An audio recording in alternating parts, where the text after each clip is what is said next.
Enquanto o Ocidente debate teorias, a China entrega a realidade. Moia já anda, sorri e interage. Criada pela DroidUp, ela não é só um avanço tecnológico, é um espelho desconfortável do mundo que tornou uma máquina quase humana uma alternativa plausível à solidão moderna. Este é o Visão Libertária, sua fonte de informações descentralizadas e distribuídas. Ajude a propagar as ideias de liberdade. Deixe o seu like e compartilhe com seus amigos. Um artigo seu pode virar vídeo aqui também, sabia? Este artigo foi sugerido por Minarquistão, escrito por Mãos Mecânicas, revisado e narrado por Gordinho Caipira.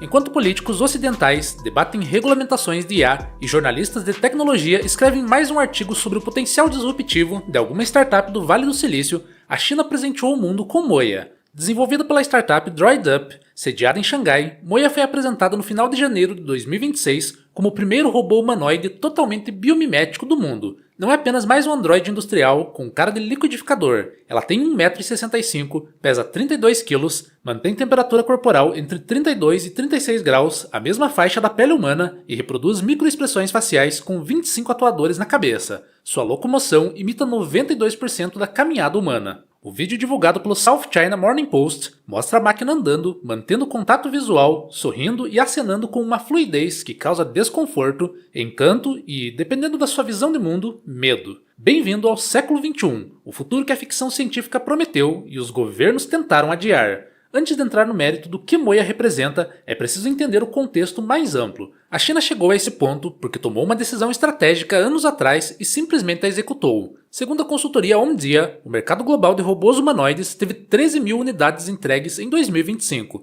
um crescimento de 480% em relação ao ano anterior. Empresas chinesas dominaram o topo da lista. Agibot, Unitree e UbTech lideram com folga. Segundo a Counterpoint Research, a China respondeu por mais de 80% de todas as instalações de humanoides no mundo em 2025. A Omdia projeta que o mercado atinja 2,6 milhões de unidades anuais até 2035. Isso é uma transformação estrutural, e enquanto o Ocidente debate quem vai regulamentar o que, as fábricas de Xangai produzem, testam e exportam. A DroidUp não está construindo um robô para trabalhar em linha de montagem. Moia é projetada para interação social, saúde, educação, atendimento ao cliente e companhia. A empresa usa o conceito de Embedded AI, inteligência artificial incorporada, sistemas que percebem, raciocinam e agem no mundo físico, não apenas em ambientes digitais. Tecnicamente, o robô carrega uma câmera instalada atrás dos olhos para rastrear o ambiente e reconhecer expressões humanas. Seu cérebro de IA usa um modelo de linguagem que permite lembrar contextos, reconhecer emoções e construir interações personalizadas ao longo do tempo. A estrutura interna imita músculos, tecidos adiposos e até uma caixa torácica. O contato físico tem 90% de redução no impacto por materiais elásticos. E o preço? Estimado entre 1,2 e 1,5 milhão de yuan, algo em torno de 173 mil dólares. Caro, mas condizente com a complexidade. Apenas 50 unidades foram produzidas nessa primeira fase. A comercialização ampla está prevista para o final de 2026.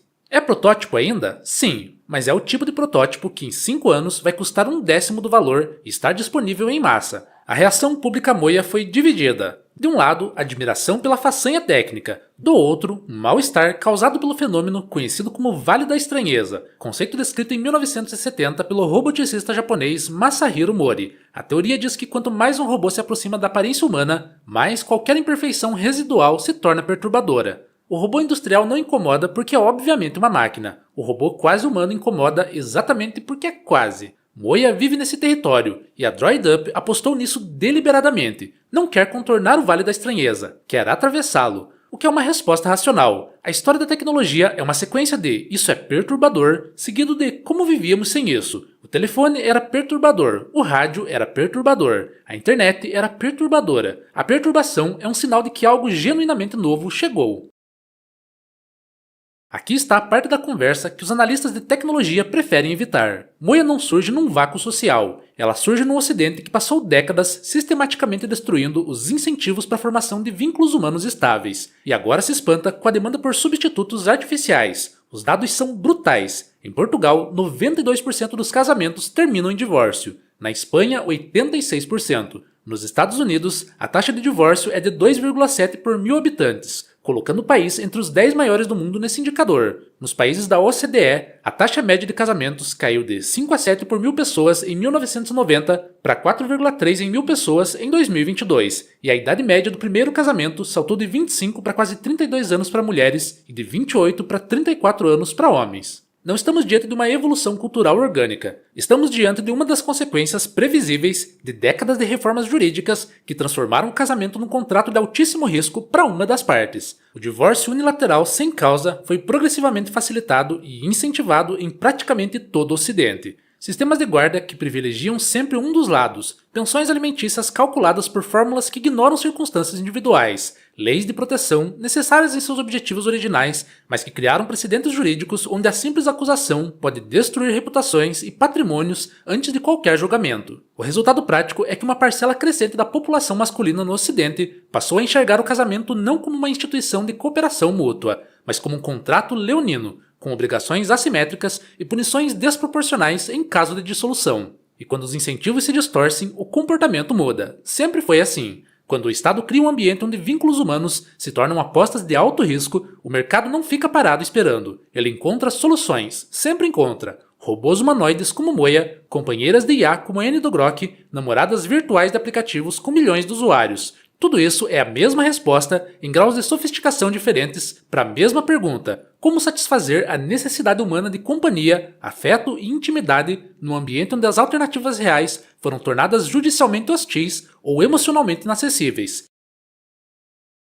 Não é coincidência que a epidemia de solidão explodiu exatamente nos países com os sistemas de bem-estar social mais abrangentes e as leis matrimoniais mais progressistas. O Estado prometeu substituir a família como rede de suporte e depois ficou surpreso quando as pessoas pararam de formar famílias. Moya não cria esse vácuo, ela apenas o preenche com a precisão que só o mercado consegue ter. Quando autoridades ocidentais expressam preocupação com robôs humanoides, raramente é por genuíno cuidado com o bem-estar da população. É porque um robô que cuida de idosos, ensina crianças e faz companhia a pessoas solitárias começa a substituir funções que o Estado sempre usou como justificativa para arrecadar, regular e controlar. A pergunta não é se os robôs tomarem nossos empregos. Essa discussão existe desde o tear mecânico. A pergunta real é: quem vai ser o dono dos robôs? Porque se forem propriedade privada de indivíduos que os usam para suprir necessidades pessoais sem intermediação estatal, então toda a arquitetura do estado de bem-estar social começa a parecer o que sempre foi, uma solução cara, ineficiente e controladora para problemas que o mercado resolve muito melhor.